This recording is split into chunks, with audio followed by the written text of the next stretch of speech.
June 27th, 2017. Dawn paints Kyiv's rooftops gold. Senior Ukrainian military intelligence commander Maxim Shapoval yawns, slings his laptop bag over one shoulder, and slides into his Navy Mercedes. On the back seat lie yesterday's reconnaissance photos of Russian armor creeping along the Donbass front. Shapoval turns the ignition. 30 meters, 20, 10. A shape no larger than a lunchbox clings beneath the chassis. It senses acceleration, sends one tiny spark. Shapoval is killed instantly. The latest casualty in an undeclared war where bullets often fly as bites. Half a world away, atop the windswept Doklam Plateau, Indian Gurkhas lock eyes with Chinese PLA engineers. The Chinese have dragged graders and cement mixers over a ridge Bhutan also claims. India, Bhutan's key ally, forms a living wall of khaki uniforms and INSAS rifles. One errant shove, one jittery trigger finger, and two nuclear states could tumble into open conflict. Further west, the South Texas noon sun beats on Interstate 35. A restless German Shepherd, Kilo, circles a dust-caked SUV at a border patrol checkpoint. She stiffens and barks. Her handler pries a false panel loose to reveal brick after brick of white powder. $2.1 million in cocaine bound for San Antonio. But beneath the surface, in the invisible realm of ones and zeros, a different kind of conflict was about to erupt. It would start as a flicker of disruption in Ukraine, a simple ransom demand on an office computer. The demand for money, however, was a lie, a deception designed for pure, unadulterated chaos, not profit. This was the day a new kind of cyber weapon was unleashed, an attack that would wipe data out completely. The attack didn't appear out of thin air. Its roots were deeply tied to the long-running conflict in Ukraine, a nation already scarred by years of fighting, both on the ground and in the digital world. Russia's 2014 takeover of Crimea and its continued involvement in eastern Ukraine had created a tense situation, a testing ground for a new age of hybrid warfare, where the keyboard was becoming as mighty as the sword. Ukraine had become a digital battlefield. Back in December 2015 and again in 2016, cyber attacks plunged parts of the country into darkness, targeting Ukraine power companies with malware known as black energy.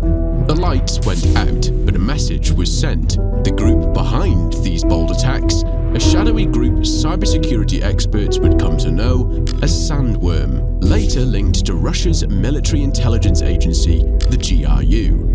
They were showing their power and a chilling desire to cause disruption. Each attack served as a dress rehearsal. The Ukrainian security service itself would later connect these dots, linking those responsible for these earlier attacks to the very same group behind the coming storm.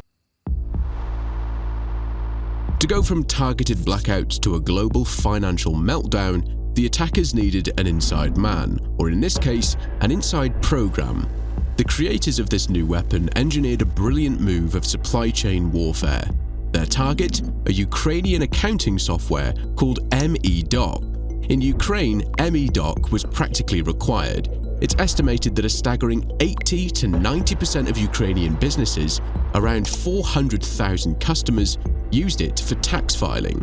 The strategic choice was to exploit something the whole country depended on, going beyond a simple technical flaw. The infiltration was patient and careful.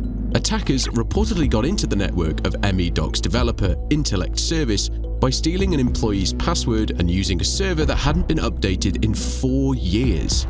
A backdoor was planted on M.E.Doc's update server as early as April 2017, weeks, even months before the main attack. This gave them time to prepare and perfect their weapon, all while hiding in plain sight, disguised as legitimate software updates. There was even a precursor, a smaller ransomware called X-Data, spread through M.E.Doc in May 2017. A warning shot, perhaps, or a final test run. With the delivery system ready, a digital bomb was ticking. As the attack began, screens across Ukraine flashed with a familiar, dreaded message: a ransom demand. Files were locked, and $300 in Bitcoin was demanded to get them back. The malware even used methods similar to a known ransomware family called Petya.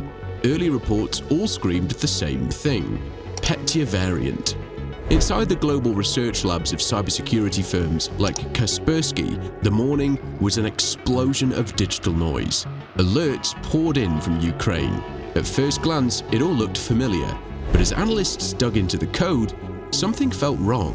A senior researcher stared at a line, then another.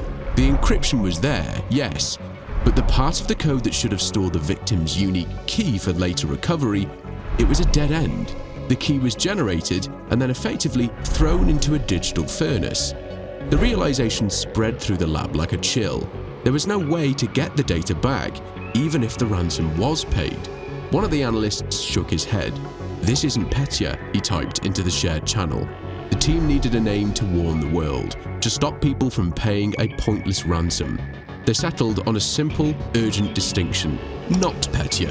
The names would later change: EternalBlue. But the horrifying truth was coming out. The ransomware disguise was a brilliant, cruel trick. The malware's purpose was destruction, not profit. The encryption process was designed to be permanent. The critical data needed to unlock the files, it was either overwritten or never saved properly. The email provider shut it down almost immediately. Paying the ransom was pointless. There was no key. There was no recovery. This was a wiper, a program designed to erase everything, dressed up in ransomware's clothing. Its only goal was to cause the most damage possible, with no way to undo it. A digital scorched earth policy. This deception, this initial misdirection was a key part of its destructive success. It brought the attackers time, created confusion, and delayed an effective defense. But for the trick to work, the malware had to spread with blinding speed, crippling networks before anyone could understand the true nature of the threat. Besides being destructive, the malware was a master of spreading. Once that malicious M.E.Doc update was installed, it moved like a digital ninja, silently gaining the highest level of access, the keys to the kingdom. Its collection of tools was terrifyingly effective. First, it used EternalBlue, an exploit developed by the US National Security Agency, the NSA, and leaked by the Shadow Brokers hacker group just months before. EternalBlue targeted a flaw in a Microsoft Windows networking system, letting the malware spread to unpatched computers on a local network without anyone clicking a single link. Microsoft had released a patch, yes, but countless systems were still not updated. It was like leaving the front door wide open. But the malware didn't stop there. It also used Eternal Romance, another NSA leaked tool. And then for the systems that were patched, it had another trick: Mimikatz. This powerful tool, ironically created by security research to show systems' weaknesses, could snatch passwords and other credentials right out of a computer's memory. With those stolen credentials, the malware then used legitimate Windows administration tools like PSExec and WMI to install itself on other computers in the network, patched or unpatched. If it could get credentials from just one machine, it could potentially take down the entire network. It was a domino effect of infection. The stage was set. The weapon was deployed. The delivery system was active. On Tuesday, 27th, 2017, as dawn broke over Ukraine, the digital storm hit. Reports flooded in. Banks, government agencies, energy companies, systems were crashing. The National Bank of Ukraine, power companies like Kyiv, even Kyiv's metro payment systems, and Boryspil International Airport were all under attack.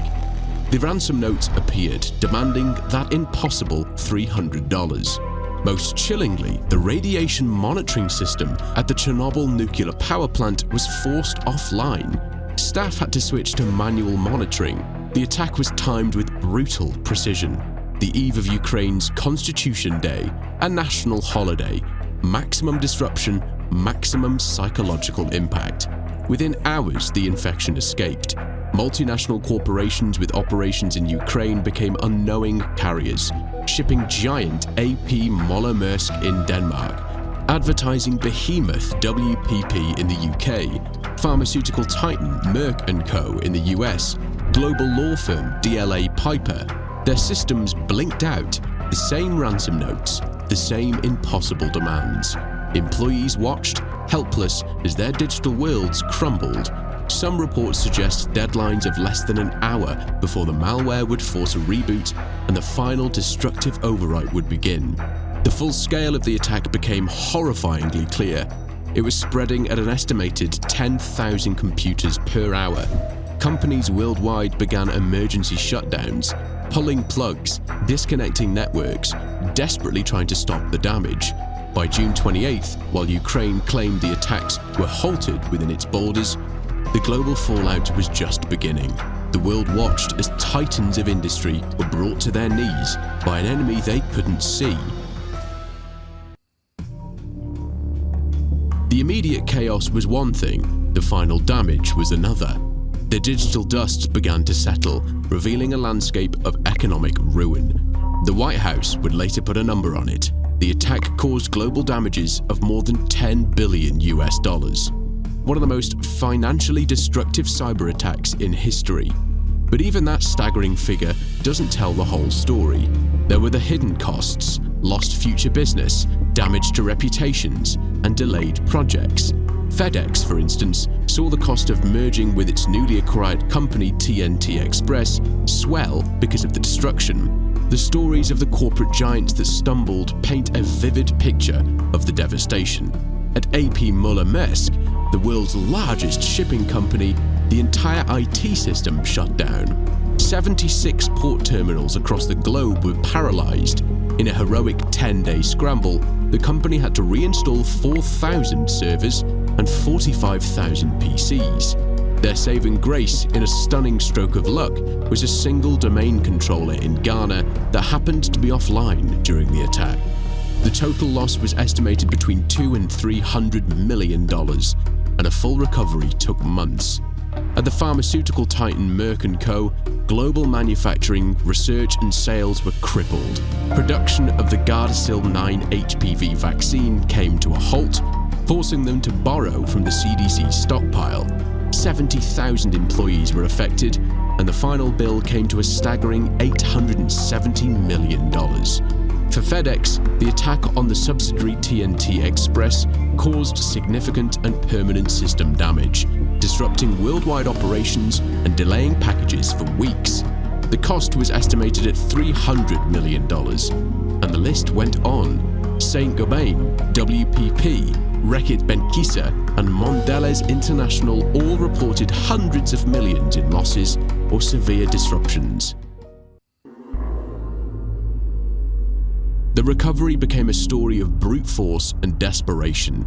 Companies rebuilt entire systems from scratch. It was clear many were unprepared for a wipe of this scale. But as the victims licked their wounds, investigators were already on the hunt. As companies battled to get back online, a global group of cybersecurity researchers, private firms and government agencies worked tirelessly to analyze the malware. Kaspersky Labs, Symantec, CISA, the Ukrainian SBU, ESET, Cisco Talos all contributed to pieces of the puzzle. They confirmed its destructive nature, traced it back to M.E.Doc, and figured out its complex methods of spreading. The finger of blame began to point, with increasing certainty, in one direction. The Ukrainian SBU was quick to accuse Russian security services. Then, in February 2018, the dam broke.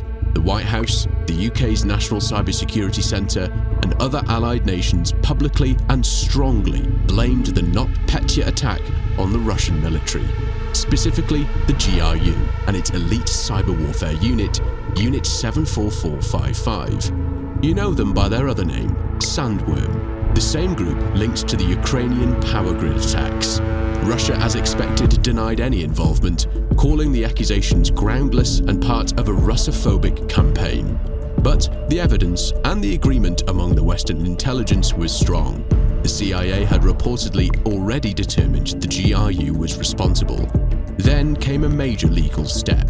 On October 15, 2020, the US Department of Justice charged 6 officers of GRU Unit 74455 with crimes for their roles in a series of destructive cyber attacks, including NotPetya. The charges also covered the Ukrainian grid attacks, interference in the 2017 French elections, and the 2018 Pyeongchang Winter Olympics attack. The indictment specifically named Heritage Valley Health System, FedEx's TNT Express, and Merck as victims of the attack, suffering nearly $1 billion in losses between them. This was a clear attempt to hold individual state-sponsored hackers accountable for their actions. The NotPetya attack was more than just costly. It was a turning point. It was an education, a brutal and expensive one, that fundamentally changed how organizations and nations view cyber risk. Cyber defense strategies evolved rapidly. The M.E.Doc hack put supply chain security under a glaring spotlight. If your software provider gets hacked, you get hacked. Network segmentation became a priority. If attackers get in one door, you don't want to have free run of the entire house. Strong, isolated backups went from a good idea to an absolutely necessary defense, given the malware's destructive nature. And of course, patching systems on time.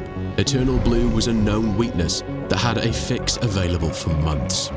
The NotPetya disaster forced a crucial awakening, moving cybersecurity from the server room to the boardroom. On the world stage, it became the new standard for destructive capability, blurring the lines of conflict and starting debates on the very definition of cyber warfare. While fingers were pointed and blame was placed squarely on Russia, the core questions linger. Why was this weapon truly unleashed? Was Ukraine the only intended target, or was the global economic chaos an intended consequence? The agents of Sandworm were indicted, but never brought to justice. And so the echoes of that day are a constant warning, because somewhere in the digital ether, the real culprits could still be out there, learning, evolving, and planning their next assault.